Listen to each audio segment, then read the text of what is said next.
नमस्कार, मैं साधना पांडे मार्गदर्शन पे आपका स्वागत करती हूँ। तो आइए दोस्तों, आज के वीडियो में हम नवरात्रि के पहले दिन की पूजा की बिल्कुल सरल विधि जानेंगे। कैसे पहले दिन की पूजा करेंगे, कलश स्थापना कैसे होगा और किस तरह से माँ शैलपुत्री की आराधना होगी। तो सबसे पहले हम क्या करेंगे कि एक चौकी लगा लेंगे। चौकी पे माता रानी को विराजमान कर लेंगे और चौकी लगाने के लिए घर का साफ सुथरा और शांत स्थान चुन लीजिए, जहाँ पे आप माता की विशेष आराधना कर सकें। हो सके जगह नहीं है तो आप घर के मंदिर में भी ये कलश स्थापना कर सकते हैं। कलश रखने के लिए आपको एक बर्तन लेना होगा। एक बर्तन ले लीजिए, पीतल का ले लीजिए, तांबे का ले लीजिए, मिट्टी का ले लीजिए, जो कोई भी बर्तन हो वो आप ले लीजिए।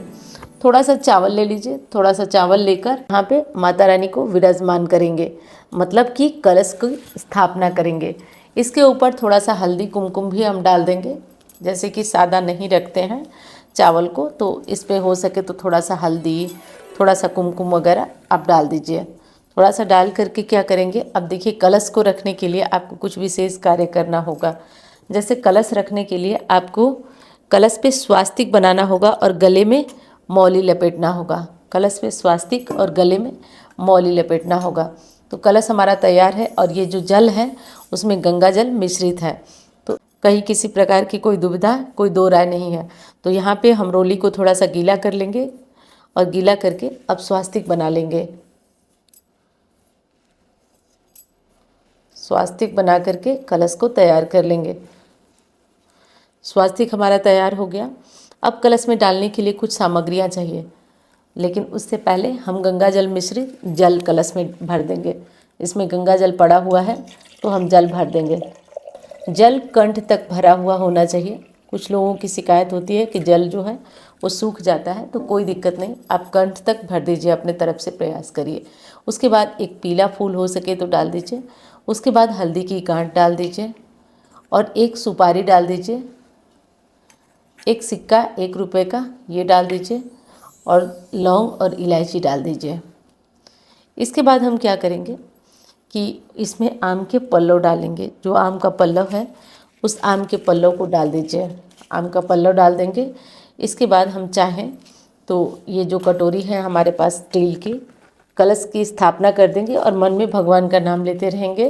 तो माता का नाम लेते रहेंगे। उस कलश में, उस कटोरी में हम क्या करेंगे कि चावल या कोई भी अनाज जो भी भर के आप इस पर रख सकते हैं। उसके बाद कलश जो होता है रखा जाता है, वो रखा जाता है नारियल वाला।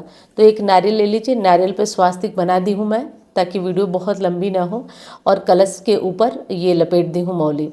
अब बारी आती है नारियल को कैसे रखें। तो देखिए दोस्तों, लिटा के रखना ज़्यादा अच्छा होता है। तो लिटा के रखिए नारियल को। आप खड़ा भी रख सकते हैं, लेकिन लिटा के रखने से क्या होता है, चूहे वगैरह परेशान नहीं करते हैं। अब नारियल का मुख को लेकर बहुत संशय होता है। तो देखिए नारियल का ये मुख है, क्योंकि इधर से ही बीज निकल रहा है, तो ये मुख है। इधर से आप अपना नारियल को अपने तरफ, जो पूजा करने वाले हैं उनके तरफ रहेगा ये मुख। ऐसे करके आप नारियल को रख लीजिए। अब तैयार हो गया आपका नारियल का कलश। कलश आपका हो गया। उसके बाद हम दोस्तों अब विराजमान करेंगे गौरी और गणेश जी को। अगर हो सके तो आपके पास अगर पान के पत्ते हैं तो आप पान के पत्ते पे गौरी गणेश को विराजमान कर सकते हैं, और पान के पत्ते नहीं हैं तो आप आम के पत्तों पर भी गौरी गणेश को विराजमान कर सकते हैं। तो जैसा कि आप देख लीजिए, ये सुपारी होती है। सुपारी पे मौली लपेट के गणेश जी का आकार बना दी हूँ, उनका स्वरूप बना दी हूँ। अब हम इस पे गणेश जी को विराजमान कर देंगे। इसके बाद हम गौरी जी को विराजमान करेंगे। गौरी जी को विराजमान करने के लिए आप हल्दी से भी गौरी जी बना सकते हैं। थोड़ा सा हल्दी में देखिए पानी डाल दीजिए। जिस तरीके से मैं हल्दी में पानी डाल रही हूँ, और थोड़ा ज़्यादा हल्दी ले लीजिए और गूँथ करके गौरी जी का आकार बना दीजिए गौरी जी का। तो मैं छोटा सा ही बना के आपको दिखा रही हूँ। आप बड़ा चाहें तो बड़ा बना सकते हैं। इससे बड़ी गौरी जी भी बन जाती हैं, मतलब कि थोड़ी बड़ी गौरी जी भी बन जाती हैं। मैं छोटा सा ही आपको बना के दिखा रही हूँ। तो आप देखिए ये छोटी सी गौरी जी हमारी तैयार हो गई हैं। बस हल्दी में पानी डालिए, पानी डाल के और इसे गणेश जी के बगल में विराजमान कर दीजिए। ये गौरी गणेश जी हमारे बन गए। इसके बाद दोस्तों अब हम नवरात्रि के 9 दिनों का व्रत कर रहे हैं या पहले दिन और आखिरी दिन का व्रत कर रहे हैं। हमें क्या करना है कि संकल्प करना है। संकल्प करने के लिए थोड़ा सा जल हाथ में ले लीजिए और थोड़ा सा पुष्प ले लीजिए। जल और पुष्प लेकर के हाथों में और संकल्प करिए। संकल्प करने के लिए आप बोलिए नाम, स्थान और गोत्र बोलिए और बोलिए कि हे माता रानी, मैं आपका कलश स्थापना कर रहा हूँ, आपकी पूजा कर रही हूँ और 9 दिनों तक आपका व्रत करूँगी या पहले और अष्टमी के दिन व्रत करूँगी। आप मुझ पर अपनी कृपा बनाए रखें बोलकर गणेश जी के सामने ये चीज़ें छोड़ दीजिए। उसके बाद दोस्तों हम स्नान कराएंगे गणेश जी को। गणेश जी को स्नान कराएंगे, फिर गौरी जी को स्नान कराएंगे। और ऐसी अगर पीतल की मूर्ति आपके पास है तो आप इन्हें कटोरी में बैठा करके और दूध, दही, घी, शक्कर, शहद से भी स्नान करा सकते हैं, छोटी सी अगर पीतल की मूर्ति है तो। क्योंकि मैं कराती हूँ इस तरीके से स्नान। यहाँ पे ये विधि अगर करके दिखाऊंगी तो आपको देर होगी, इसलिए मैं जल्दी जल्दी चीज़ें आपको बताती जा रही हूँ। उसके बाद हम यहाँ पे सांकेतिक रूप से स्नान करा ही दे रहे हैं भगवान को, और कलश पे भी स्नान कराना ज़रूरी है। ये हो गया। उसके बाद हम दीप प्रज्वलित करेंगे। दीप प्रज्वलित करने के लिए देखिए ध्यान आपको ये रखना होगा कि अगर आपका दीपक अखंड दीपक है तो आप कहीं एक साइड दीपक ये प्रज्वलित कर दीजिए, और अगर आपका दीपक अखंड दीपक नहीं है तो आप केवल सुबह शाम घी का या तिल के तेल का आप जला सकते हैं। सरसों के तेल का दीपक कदापि नहीं जलेगा, तो इस विशेष बात का ध्यान रखिए। और हमारा दीपक प्रज्वलित हो चुका है तो दीपक को हम एक स्थान पे स्थान दे देंगे, दीपक को रख देंगे। दीपक हमारा प्रज्वलित हो चुका है और हमने देवता को स्नान भी करा दिया। अब हम तिलक करेंगे। तिलक करने के लिए देखिए गणेश जी को कभी भी जो सिंदूरा हो या सिंदूर की डिब्बी को अलग अलग नहीं किया जाता, तो साथ में चिपकाए रहेंगे। उसके बाद हम गणेश जी को सिंदूर लगाएंगे, गौरी जी को सिंदूर लगाएंगे, और लगाने के बाद हम माता रानी को भी सिंदूर का तिलक करेंगे। तो माता रानी को भी सिंदूर लगाएंगे और कलश का जो नारियल है उस पर भी थोड़ा सा सिंदूर हम लगाएंगे। और एक चीज़ का ध्यान रखिए, कलश का नारियल बार बार हिलना नहीं चाहिए। तो जैसे भी हो स्थापना अच्छे से कर दीजिए और ये सिंदूर माँ के बगल में रख दीजिए, क्योंकि प्रतिदिन हमें जो है वो सिंदूर लगाना रहता है।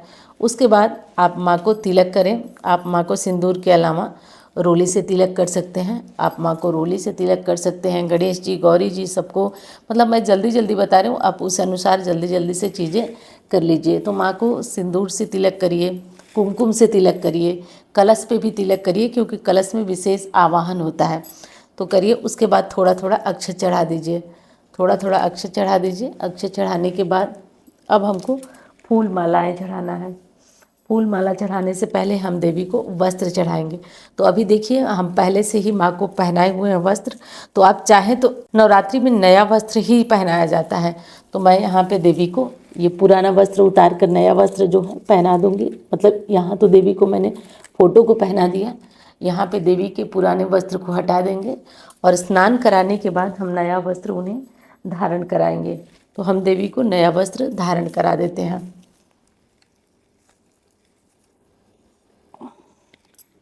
तो देखिए देवी को नया वस्त्र मैं पहना चुकी हूँ। उसके बाद हम फूल मालाएँ चढ़ाएंगे। तो कलश पे विशेष पूजा आराधना होती है, तो कलश पे आप फूल माला चढ़ा दीजिए।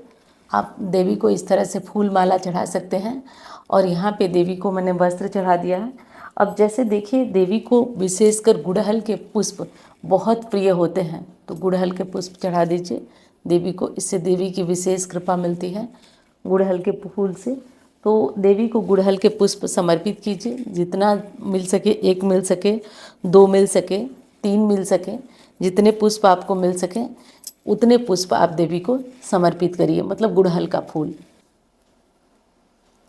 और देखिए माता रानी बहुत सुंदर लग रही हैं। आप इस जगह पे इत्र भी माँ को लगा सकते हैं। अब बारी आती है गणेश जी को दुर्वा समर्पित करने की। तो देखिए गणपति को पहले दिन दुर्वा समर्पित कर दीजिए, रोज़ रोज़ करने की ज़रूरत नहीं है तो कर दीजिए। पहले दिन हम देवी को दुर्वा वगैरह समर्पित कर देंगे। ये सारे कार्य हम कर देंगे। उसके बाद अब हम चाहें तो देवी को हम लौंग और इलायची का भोग लगाते हैं। प्रतिदिन जो भोग लगाते हैं उसके बाद मुख शुद्धि के लिए लौंग और इलायची का भोग हम लगाते हैं, तो इससे देवी की मुख शुद्धि हो जाती है। तो आप चाहें तो ये कार्य भी कर सकते हैं, इससे माँ की विशेष कृपा मिलती है, विशेष कृपा बरसती है। तो आप मुख शुद्धि के लिए देवी को लौंग और इलायची का भोग लगा सकते हैं, परंतु कब? तब लगा सकते हैं जब आप देवी को भोग वगैरह लगा दें। तो इसके बाद जो भी भोग प्रसाद की चीज़ें हैं वो देवी से स्पर्श कराएं, गणपति से स्पर्श कराएं, कलश से स्पर्श कराएं और इसे स्पर्श करा के यहाँ पे रख सकते हैं, ये ध्यान रखिए। उसके बाद अब हम जो जो भी और भोग प्रसाद के ड्राई फ्रूट्स, मिठाइयाँ या जो भी चीज़ें आप भोग लगा सकते हैं, वैसे तो दिनों के अनुसार भोग की वीडियो जाएगी तो आप उसे देख लीजिएगा। बाकी जो भी भोग प्रसाद की चीज़ें हैं वो आप लगा दीजिए। भोग लगाने के बाद एक उपाय ही समझिए ये है, आप लौंग और इलायची का भोग देवी को ज़रूर लगाइए और प्रतिदिन इस लौंग इलायची को आप प्रयोग में ले सकते हैं। चाय बना के पी सकते हैं या जो भी चीज़ें हों आप इसे खा सकते हैं, पी सकते हैं।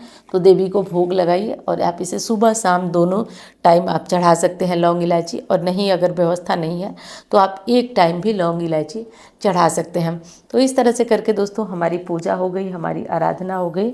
अब हम करेंगे देवी की आरती। तो आरती वही जय अम्बे गौरी वाली होगी। फिर शाम को हम भोग लगाएंगे, आरती करेंगे। तो इसी तरह साधारण विधि से हमारी पूजा होगी और पूजा के बाद हम देवी की आरती करते हैं। तो आरती में वही आरती हमारी रहेगी, ओम जय अम्बे गौरी मैया जय श्यामा गौरी। तो इस आरती को आप लोग करना मत भूलिएगा। बाकी सारी चीज़ें तो मुझे लग रहा है कि मैं आपको समझा दी हूँ, बता दी हूँ। केवल आरती करना है तो आरती आप कर लीजिएगा और आरती करके देवी को प्रसन्न करिएगा। इस तरह से करके आरती कर सकते हैं। और दोस्तों ये काफ़ी सरल विधि से मैंने बताया।